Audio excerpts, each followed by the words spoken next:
ലോകത്തിന്റെ എല്ലായിടത്തും മലയാളികളുണ്ടല്ലേ. Better living standard, educational purpose, high salary, ഇങ്ങനെ പല കാരണങ്ങൾ കൊണ്ട് മൈഗ്രേറ്റ് ചെയ്യപ്പെടുന്നവരാണ് കൂടുതലും. ഇവരൊക്കെ വളരെ എക്സൈറ്റഡ് ആയിരിക്കും തുടക്കത്തിൽ പോകുമ്പോൾ.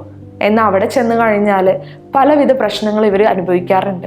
ലാംഗ്വേജ് ബാരിയേഴ്സ്, മറ്റുള്ളവരുമായിട്ട് ഇടപെടുമ്പോഴുള്ള കൾച്ചറൽ ഷോക്സ്, അതുപോലെ തന്നെ ഫിയർ, അവിടുത്തെ എൻവയോൺമെൻറ്റ് പറ്റാതെ വരിക, ഹോം സിക്നെസ്, ഇങ്ങനെ പല കാരണങ്ങളും കൊണ്ട് അവർക്കവിടെ ബുദ്ധിമുട്ടുണ്ടാകും. എന്നാൽ ഇത് അവർക്ക് മനസ്സിലാവുകയും അത് അവർക്ക് പ്രോപ്പറായിട്ട് ഒരാളോട് കമ്മ്യൂണിക്കേറ്റ് ചെയ്യാൻ പറ്റണമെന്നില്ല. ഇത് പൊതുവെ പലതരത്തിൽ ഫിസിയോളജിക്കലാണ് നമ്മൾ എഫക്റ്റ് ചെയ്യാറ്. അതായത് ഇറിറ്റേറ്റഡ് ബൗൾ സിൻഡ്രോം, IBS ഒക്കെ പോലെ.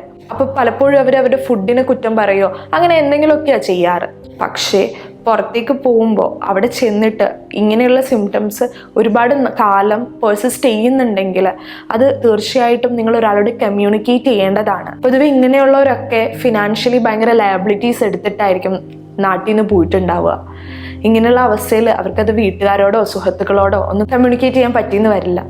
അതുകൊണ്ട് ഇങ്ങനെയുള്ള സമയങ്ങളിൽ നിങ്ങൾക്കൊരു മെൻ്റൽ സപ്പോർട്ടിൻ്റെ ആവശ്യമുണ്ടെങ്കിൽ തീർച്ചയായിട്ടും ഒരു പ്രൊഫഷണൽ സപ്പോർട്ട് സീക്ക് ചെയ്യേണ്ടതുണ്ട്.